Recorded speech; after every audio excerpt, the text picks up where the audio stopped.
అందరికీ స్వాగతం.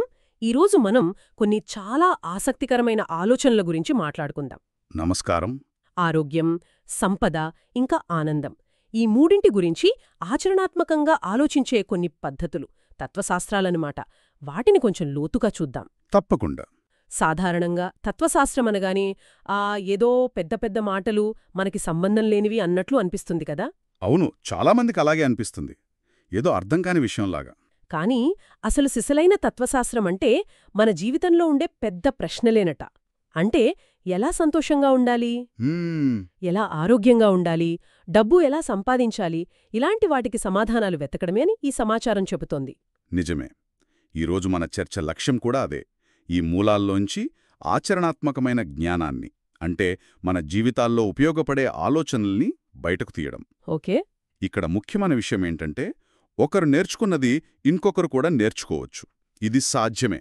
మంచి పాయింట్. ముఖ్యంగా ఆర్థిక, శారీరక, ఇంకా మానసిక ఆరోగ్యం, అంటే పూర్తి శ్రేయస్సు, వెల్ బీయింగ్ అంటాం గదా, దానిపై దృష్టి పెడదాం. సరే, మొదటగా డబ్బు, ఆనందం, వీటి మధ్య సంబంధం చూద్దాం. ఎప్పుడూ వింటూ ఉంటాం, డబ్బుతో ఆనందాన్ని కొనలేమని. అవును, అది చాలా పాపులర్ మాట. కానీ మనం చూస్తున్న ఈ విశ్లేషణలో ఏమంటున్నారంటే, ఈ రోజుల్లో అది పూర్తిగా నిజం కాకపోవచ్చు అంటున్నారు. ఆహా, అంటే డబ్బుతో నేరుగా ఆనందం రాకపోయినా చాలా రకాల బాధల్ని, అసంతృప్తుల్ని దూరం చేసుకోవచ్చు కదా. అవును, అది నిజమే. చాలా సమస్యల్ని డబ్బు పరిష్కరిస్తుంది. అంటే కొన్నిసార్లు మనకు కావలసినవి పొందడమనేది వాటిని వద్దు అనుకొని త్యాగం చేయడం కంటే సులువు కావచ్చనిపిస్తోంది. ఇదేనా ఇక్కడ పాయింట్?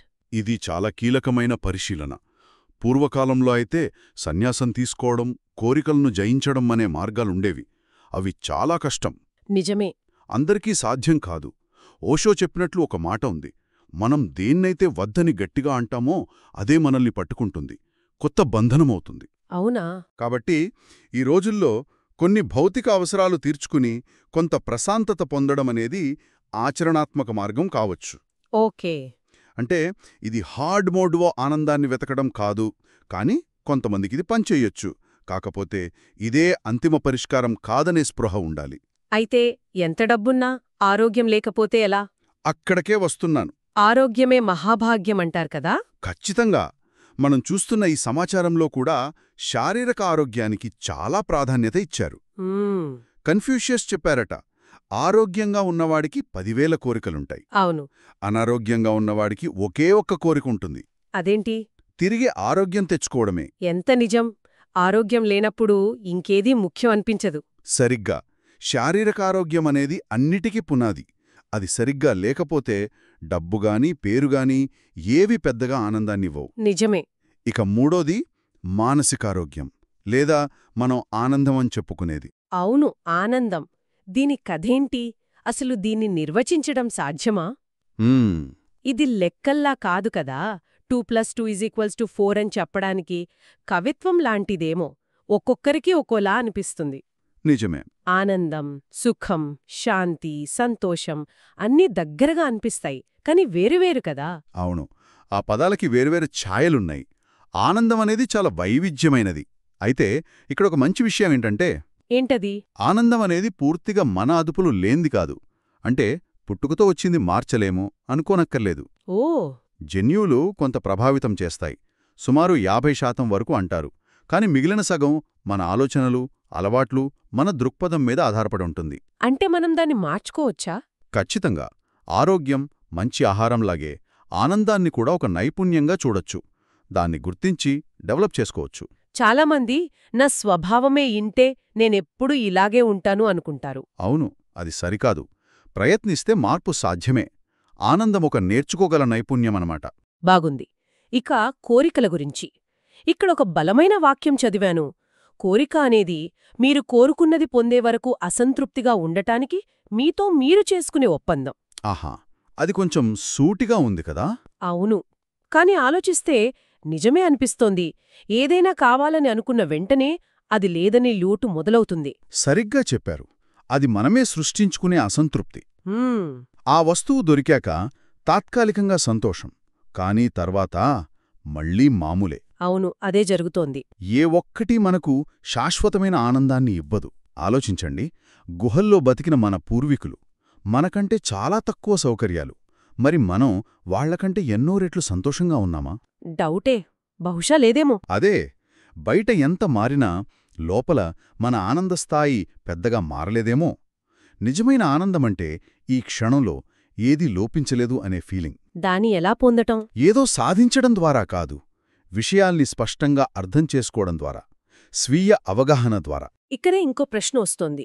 చాలామంది తెలివైన వాళ్ళు, విజయవంతమైన వాళ్ళు అంటారు, నేను చాలా ఆలోచిస్తాను, అందుకే సంతోషంగా ఉండలేను అని. విన్నాను. లేదా నేను రిలాక్స్ అయితే నా డ్రైవ్ పోతోంది, నా పనితనం తగ్గుతోంది అని కూడా అంటారు. అవును, ఇది చాలా కామన్. ఇందులో ఎంత నిజముంది? లోకాన్ని బాగా అర్థం చేసుకుంటే నిరాశ వస్తోందా? కొంతవరకు నిజముండొచ్చు. తెలివైన వాళ్ళు ప్రపంచంలోని లోపాల్ని, సమస్యల్ని గమనిస్తారు కదా. అవును. అది వారిని కొంత అసంతృప్తికి గురి చెయ్యొచ్చు. అయితే ఇక్కడ తేడా చూడాలి. వారి తెలివి వల్ల అసంతృప్తి రావచ్చు, కాని అసంతృప్తి వల్ల వాళ్ళు తెలివైనవాళ్లు కాలేదు. ఓకే, అర్థమైంది. తెలివిగా ఉండటం వేరు, అసంతృప్తిగా ఉండటం వేరు. పైగా తెలివైన వాళ్ళు కూడా సంతోషంగా ఉండగలరు. ఎలా? బహుశా దానికి కొంచెం ఎక్కువ ప్రయత్నం, స్వీయ పరిశీలన అవసరం కావచ్చు. నిజానికి సత్యాన్ని, అంటే వాస్తవాన్ని ఉన్నదు ఉన్నట్లు చూడటం మొదలుపెడితే అది శాంతికి దారితీస్తోంది. అంటే నువ్వంత తెలివైతే ఎందుకు సంతోషంగా లేవు అనే ప్రశ్న కరెక్టేనా? ఒక రకంగా అవును. తెలివనేది ఒక సాధనం. దాన్ని ఉపయోగించి ఆరోగ్యం, సంపద సంపాదించినట్లే ఆనందాన్ని కూడా సాధించుకోవచ్చు, మన పరిమితుల్లో. ఇక రెండో భయం, సంతోషంగా ఉంటే ప్రొడక్టివిటీ తగ్గుతుందేమోనని. అదైతే పూర్తిగా అపోహ. అవునా? అవును. నిజానికి ప్రశాంతమైన మనసుతో తీసుకునే నిర్ణయాలు బెటర్గా ఉంటాయి. అనవసరమైన ఒత్తిడి లేనప్పుడు ఫోకస్ బాగుంటుంది. ఉదాహరణకు వారెన్ బఫెట్ లాంటి వాళ్ళను చూడండి. ఆయన క్యాలెండర్ ఎప్పుడూ ఖాళీగా ఉంటుందట. నిజమా? ఎక్కువ సమయం చదవడం, ఆలోచించడానికే కేటాయిస్తారు. హడావిడి నిర్ణయాలుండవు. ప్రశాంతమైన మనసుతో దీర్ఘకాలికంగా ఆలోచిస్తారు. దానివల్లే అంత సక్సెస్. అంటే కష్టపడటం కంటే తెలివిగా, ప్రశాంతంగా పనిచేయడం ముఖ్యమన్నమాట. ఖచ్చితంగా. క్వాలిటీ ముఖ్యం, క్వాంటిటీ కాదు. ఇది నిజంగా ఆలోచించాల్సిన విషయం.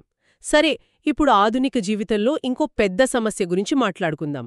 వ్యసనాలు. ఇది చాలా పెద్ద టాపిక్. మియామోటో ముసాషి అని ఒక జపనీస్ యోధుడన్నారట, సుఖాన్ని దానికోసమే కోరుకోకు అని. కాని ఈ రోజుల్లో సులభంగా దొరికే సుఖాలు మనల్ని వ్యసనాల్లోకి లాగుతున్నాయి కదా. Processed foods. అవును, ఇంటర్నెట్, సోషల్ మీడియా, మద్యం, పోర్న్, వీడియో గేమ్స్, జాబితా చాలా పెద్దది. నిజమే. ఈ ఆధునిక వ్యసనాలు ఒక రకమైన నకిలీ అనుభూతులిస్తాయి. డూప్లికేట్ అన్నమాట. నకిలీ అంటే నిజమైన వాటి స్థానంలో వచ్చేవి.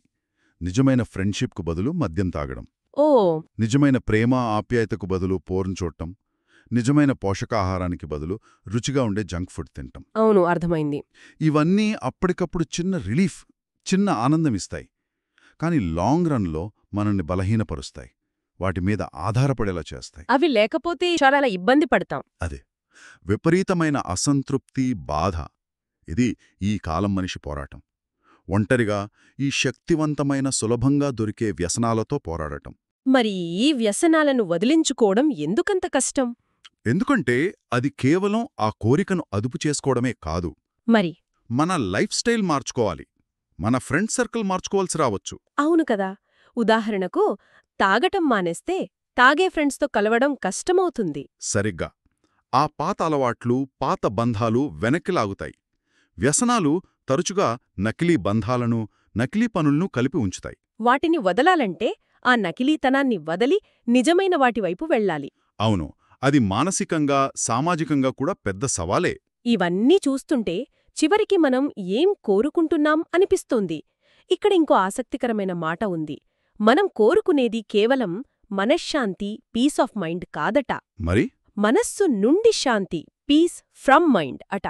అంటే మన తలలో ఈ ఆలోచనల గోల ఉందే, దాని నుండి విముక్తి. ఆహా, చాలా లోతైన విషయమిది. ఒక్కసారి గమనిస్తే మనం నిజంగా సంతోషంగా ఉన్నప్పుడు, మంచి మ్యూజిక్ వింటున్నప్పుడు, లేదా ప్రకృతిని చూస్తున్నప్పుడు, పిల్లలతో ఆడుకుంటున్నప్పుడు మన మనసు ఎలా ఉంటుంది? నిశ్శబ్దంగా ఉంటుంది. అవును, ఆ ఆలోచనల ప్రవాహం ఆగిపోతుంది. ఆ నిశ్శబ్దమే అసలైన శాంతి ఏమో. చాలా బాగా చెప్పారు. మనసనేది ఒక అద్భుతమైన టూల్, కాదనలేం. కాని సమస్య ఏంటంటే అది మన ఓనర్ అయిపోయింది. అవును, అదే కంట్రోల్ చేస్తోంది. మన పరిణామక్రమంలో భయం, కోపం, అనుమానం ఇవి మనల్ని కాపాడాయి. ఎలా? అడవిలో ఏదైనా శబ్దం వస్తే ఏదో కుందేలే అని పాజిటివ్గా అనుకున్నవాడికంటే పులి ఏమో అని భయపడ్డవాడే బ్రతికాడు. అవును, నిజమే. అందుకే మన బ్రెయిన్స్ నెగిటివ్గా ఆలోచించడానికి ప్రోగ్రామ్ అయ్యాయి. కానీ ఈ రోజుల్లో మన చుట్టూ అంత ప్రమాదం లేదు కదా, అంత భయం, అంత ఆందోళన అవసరం లేదు. ఒత్తిడి గురించి కూడా ఒక మాట చెప్పారు. ఒకేసారి 2 వేర్వేరు విషయాలు కోరుకోవడమే ఒత్తిడి అని. అవును. ఉదాహరణకి, రెస్ట్ తీసుకోవాలి అనుకుంటూనే అయ్యో పని చెయ్యాలి అని ఆరాటపట్టం. సరిగ్గా ఈ లోపలి గొడవే ఒత్తిడి. మనస్సు దీన్ని క్రియేట్ చేస్తూనే ఉంటోంది. దీనికి విరుగుడు శాంతి అన్నారు. శాంతి అంటే ఏమీ చెయ్యకుండా ఉండటమా? ప్రాథమికంగా అంతర్గత నిశ్చలత్వం. అంటే లోపల పోరాటం ఆగడం. అంతా ఓకే, ఏదీ మార్చక్కర్లేదు అనే భావన. ఒక మంచి మాట ఉంది. శాంతి అంటే విశ్రాంతిలో ఉన్న ఆనందం. ఓ, ఆనందమంటే కదలికలో ఉన్న శాంతి. బాగుంది. అంతిమంగా మనం కోరుకోవాల్సింది శాంతి. ఆ లోపలి శాంతి ఉంటే మనం చేసే పనుల్లో కూడా ఆనందంగా ఉంటాం. మరి ఈ శాంతిని ఎలా పొందాలి? ఏదో చెయ్యటం ద్వారా కాదంటున్నారు కదా? అవును, పరుగెత్తడం ద్వారా కాదు. ఎందుకంటే శాంతి అంటేనే నిశ్చలత్వం. మరి ఎలా? ఈ మూలాల ప్రకారం శాంతిని కేవలం అవగాహన ద్వారానే పొందగలం. అర్థం చేసుకోవడం ద్వారా. అర్థం చేసుకోవడమా? అవును. దేవుని పేరు సత్యం అని ఒక సిక్కు సూక్తి ఉందట. అంటే వాస్తవాన్ని చూడటం. జీవితం గురించి, మన గురించి, ప్రపంచం గురించి ఉన్న నిజాలను మనం ఎంత బాగా అర్థం చేసుకుంటే అంత ప్రశాంతంగా మారతాం. అంటే సత్యానికి ఎంత దగ్గరగా ఉంటే అంత నిశ్శబ్దంగా ఉంటారు. సరిగ్గా. జ్ఞానం నిశ్శబ్దతకు దారితీస్తుంది. నిజమైన జ్ఞానులు ప్రశాంతంగా ఉంటారు. ఇక్కడ ఇంకో విషయం. సమాజం చెప్పేది ఎప్పుడూ మనకు మంచిది కాకపోవచ్చు అంటున్నారు. అవును, ఇది ముఖ్యమైన పాయింట్. సమాజం లేదా గ్రూపులు ఏం చూస్తాయి? అందరికీ సరిపోయే ఒక కామన్ ఒపీనియన్, కన్సెన్సస్ కోసం చూస్తాయి.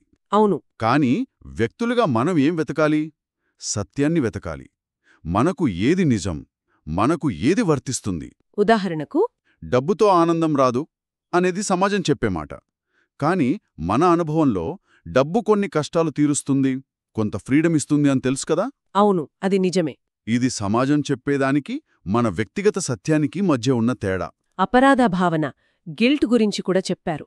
అది మనల్ని కంట్రోల్ చేయడానికి సమాజం మన మైండ్లో పెట్టిన ప్రోగ్రామ్ లాంటిదని. కొన్నిసార్లు కష్టంగా అనిపిస్తుంది. నిజమే. అలాగే ఈ సెల్ఫ్ ఇంప్రూవ్మెంట్ కూడా కొన్నిసార్లు నెగటివ్ అవ్వచ్చు. నేనిలా ఉన్నాను, ఇలా ఉండకూడదు, అలా మారాలి అని ఎప్పుడు మనల్ని మనం తిట్టుకోవడం కూడా ఒక రకమైన గొడవే. దానికి బదులుగా ఏం చేయాలి? సహజమైన క్యూరియాసిటీతో విషయాలను అర్థం చేసుకోవాలి. ఉదాహరణకి, జంక్ ఫుడ్ తింటే మన బాడీ మీద, మన ఎనర్జీ మీద, మన మూడ్ మీద ఏం ప్రభావం పడుతుందో నిజంగా పూర్తిగా అర్థం చేసుకున్నాం అనుకోండి. అప్పుడు దాన్ని బలవంతంగా మానక్కర్లేదు. అదే తగ్గిపోతుంది. ఎందుకంటే మనకు సత్యం తెలిసింది. సో శాంతికి మార్గం సత్యం, వాస్తవాన్ని చూడటం. కాబట్టి ఈరోజు మనం చూసిన ఈ ఆలోచనల సారాంశమేమిటంటే, ఆనందమనేది బయట దొరికేది కాదు, లోపల పెంపొందించుకునే నైపుణ్యం. అవును, మనం నిజంగా కోరుకునేది క్షణికమైన సుఖాలు కాదు, అంతర్గత శాంతి. కరెక్ట్. ఈ శాంతిని పొందడానికి మార్గం ప్రపంచాన్ని మార్చడం కాదు, మన అవగాహనను పెంచుకోవడం, సత్యాన్ని చూడటం. ఈ ప్రయాణంలో ఆధునిక వ్యసనాలు, సమాజం చెప్పే మాటలు అడ్డంకులుగా ఉంటాయి. సరిగ్గా చెప్పారు. ముగింపుగా మన శ్రోతల కోసం ఒక ఆలోచన వదిలిపెడదాం. తప్పకుండా. గిల్ట్ అంటే అపరాధ భావన మన తలలో వినిపించే సమాజం యొక్క స్వరం అనుకుంటే, మనం ఇలాగే ప్రశ్నించకుండా ఒప్పుకున్న ఏ సామాజిక సత్యాలు లేదా అందరూ చెప్పే మాటలు మన వ్యక్తిగత శాంతికి అడ్డుపడుతూ ఉండవచ్చు. మంచి ప్రశ్న. మన జీవితంలో ఏది సమాజం చెప్పింది, ఏది మన స్వంత అనుభవం, మన స్వంత సత్యం, ఈ రెండింటి మధ్య తేడాని గుర్తించడం ఎలా మొదలుపెట్టాలి? ఈ ఆలోచనలతో ఈనాటి మన సంభాషణను ముగిద్దాం. ధన్యవాదాలు.